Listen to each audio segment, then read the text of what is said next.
September 2, 1944, the Pacific Ocean, 150 miles north of Iwo Jima.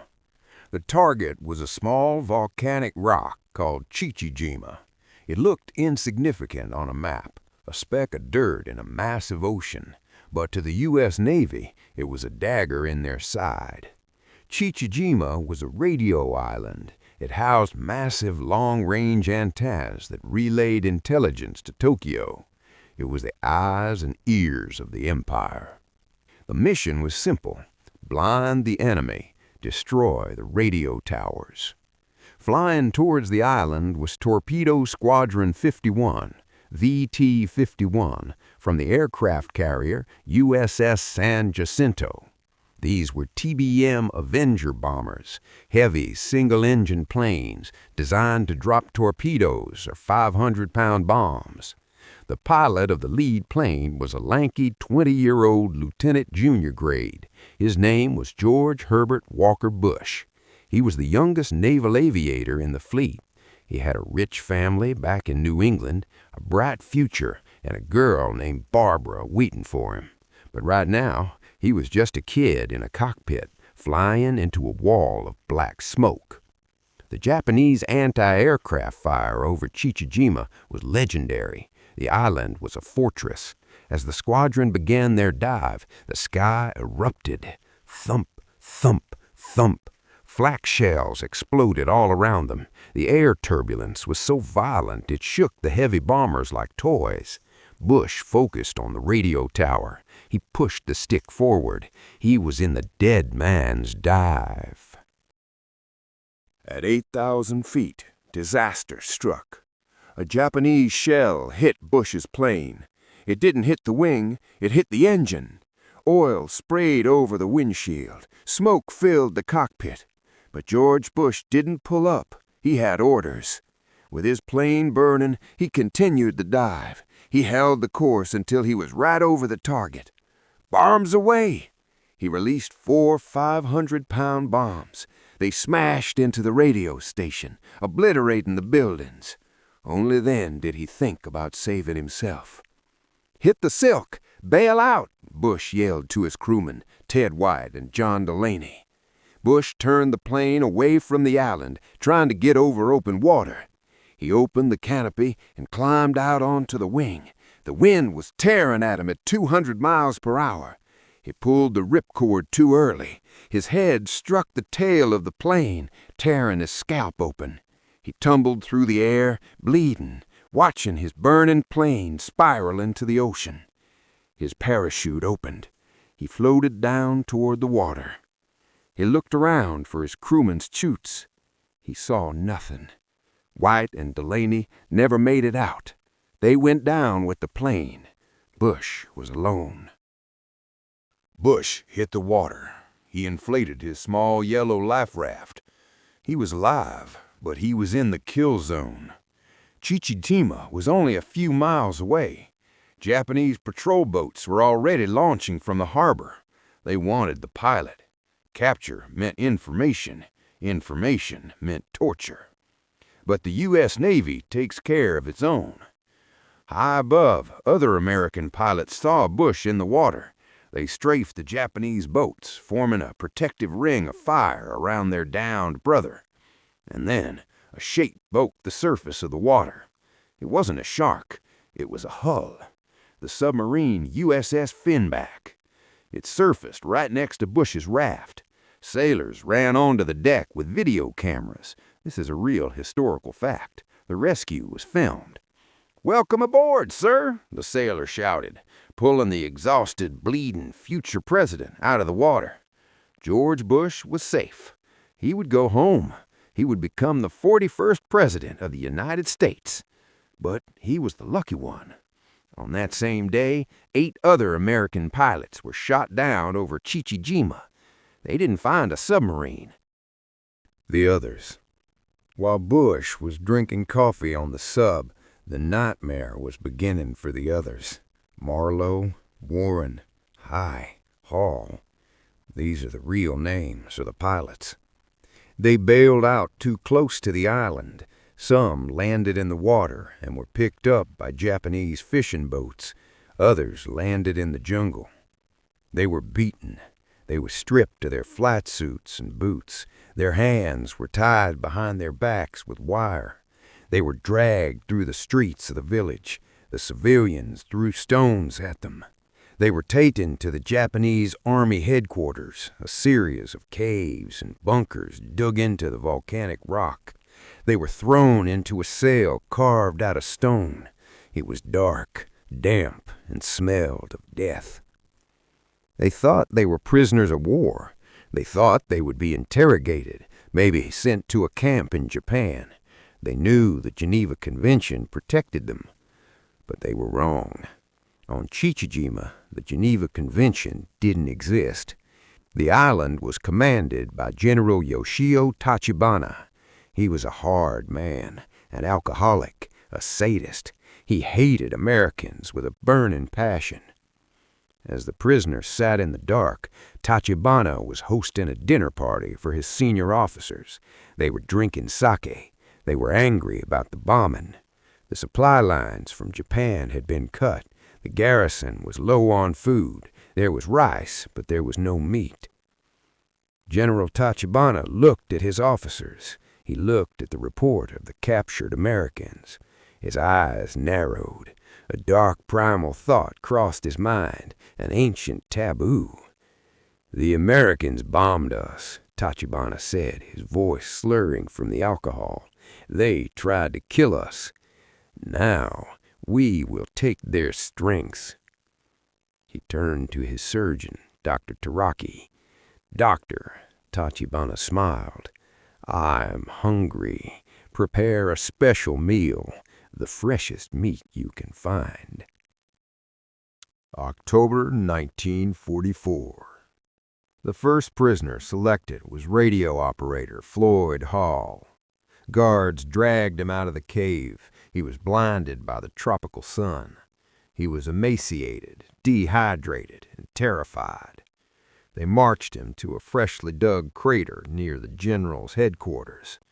Waiting there was Major Matuba, General Tachibana's second-in-command. Matuba was a fanatic. He believed in the ancient samurai code of Bushido, but twisted into something grotesque. He looked at Hall. He didn't see a human being. He saw livestock. Matuba turned to his junior officers. "To be a true warrior," Matuba shouted, "you must not only kill your enemy, you must consume him. You must take his spirit inside you." He drew his katana. The blade shimmered in the heat. He ordered Hall to kneel at the edge of the pit. Hall didn't beg. He straightened his back. He looked at the horizon, perhaps thinking of his family in America. The sword fell. It wasn't a clean death. It was a butchery. But the horror didn't end with the death. Dr. Taraki, the garrison surgeon, was waiting. Usually a doctor's job is to save lives. On Chichijima, his job was to prepare the ingredients. General Tachibana had given a specific order: "I want the chemo." Chemo is the Japanese word for liver. In ancient folklore, eating the liver of a strong enemy gives you his courage and strength. While the body was still warm, Dr. Taraki knelt in the dirt. He wasn't wearing scrubs, he was wearing his uniform. He used a field scalpel. With the precision of a medical professional, he opened the chest cavity.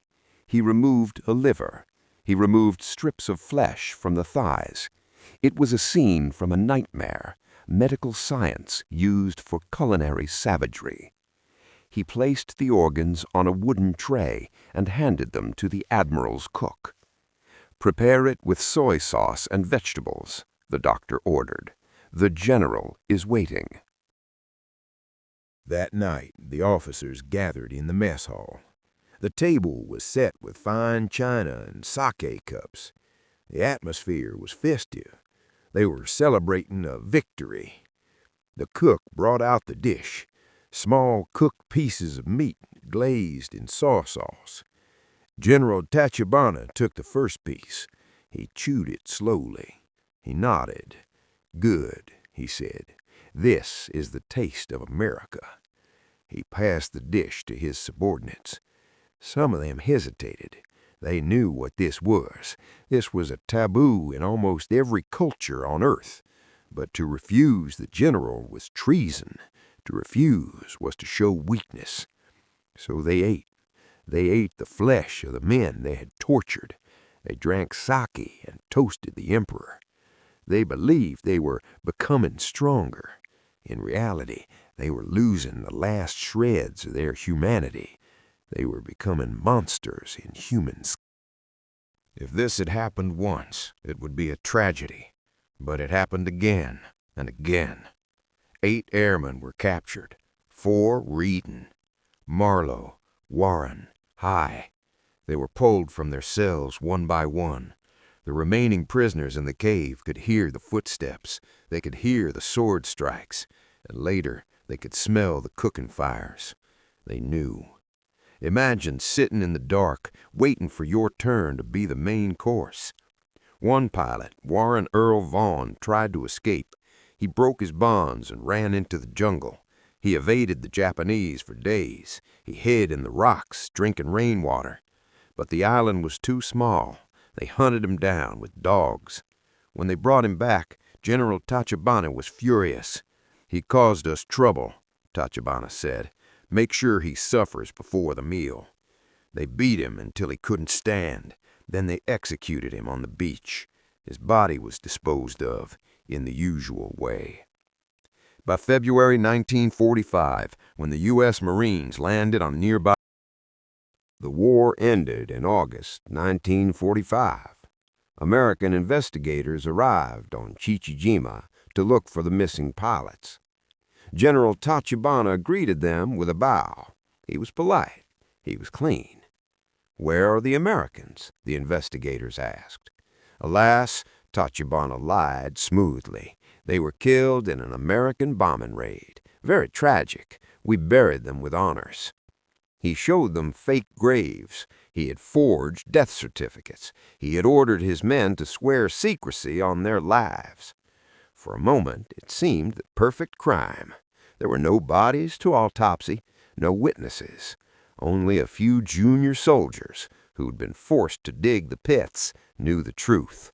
And one of them, a young Korean laborer who had been enslaved by the Japanese, was waiting in the shadows. He had a September 1946. The American investigators were packing up. They had found nothing but empty graves. General Tachibana stood by, smirking. He thought he had gotten away with murder. But as the Americans walked to their jeeps, a young Korean laborer stepped out of the crowd. He didn't speak English. He grabbed the arm of a Marine investigator. He pulled him toward a patch of freshly turned earth near the beach. The Marine dug. He didn't find a body. He found a bone, a human femur, cracked open to extract the marrow. Then he found a skull. The Korean man pantomimed eating. He pointed at Tachibana. The secret was out. The Americans returned with guns drawn. They arrested Tachibana, Matoba, and the entire staff. The spirit warriors were put in chains and dragged to the island of Guam to face justice. Guam War Crimes Tribunal, 1947. The courtroom was silent. The judges sat in shock. They had heard of torture. They had heard of executions, but they had never heard this. Major Matoba took the stand. He didn't deny it. He was proud. Quote, "It was not cannibalism," Matoba testified calmly. "It was a ritual. We ate the enemy to gain his fighting spirit." He described the taste. He described how Dr. Taraki seasoned the meat. The American prosecutors turned green. The stenographers stopped typing. The defense tried to argue that there was no specific law against cannibalism in the military code. The judges didn't care about the code. They cared about humanity. General Tachibana stood up. He had been drunk during the orders, but sober now. He tried to blame his subordinates. "I'm a samurai," he shouted. "No," the judge replied. "You are a ghoul." The verdict came down like a hammer. Guilty. Sentence: death by... June 19th, 1947. 5 men were led to the gallows: Tachibana, Matoba, and 3 others. They were stripped of their uniforms. They wore simple prison fatigues, no medals, no swords. Tachibana asked to be shot like a soldier. The request was denied. He would hang like a common criminal. As the hoods were placed over their heads, the arrogance vanished. They were just small men standing on a trapdoor. Clunk. The doors opened. The ropes pulled tight. Justice was served, but he couldn't bring back the 8 men who had been butchered. The files of the case were stamped top secret and buried in the National Archives. The U.S. government didn't want the families to know the horrific details. 2003, Chichijima. An old man stood on the cliffs overlooking the sea. He had gray hair and walked with a cane. It was George H.W. Bush, the former President of the United States. He had returned to the place where he nearly died 60 years ago. For decades he had wondered, why me? Why was I the only one pulled out of the water? When the files were declassified in the early 2000s, Bush finally learned the fate of his comrades. He read the transcripts of the trial. He read about the dinner parties. The realization hit him like a physical blow. If his parachute had drifted just a few miles to the west, he wouldn't have been president. The Chichijima Incident remains the darkest chapter of the Pacific War. It reminds us that civilization is a thin mask. Under the stress of war, hunger, and hatred, men can turn into monsters. The 8 pilots who died there have no graves, they have no headstones, but their story is finally known. They were Marlowe, Vaughn, Hall, High, Holguin, Sayville, Warren, and Huming. We speak their names to keep them alive. If this story shocked you, hit that like button. It helps us expose the truth. Subscribe to the channel. History is brutal, but we must face it. Rest in peace, gentlemen.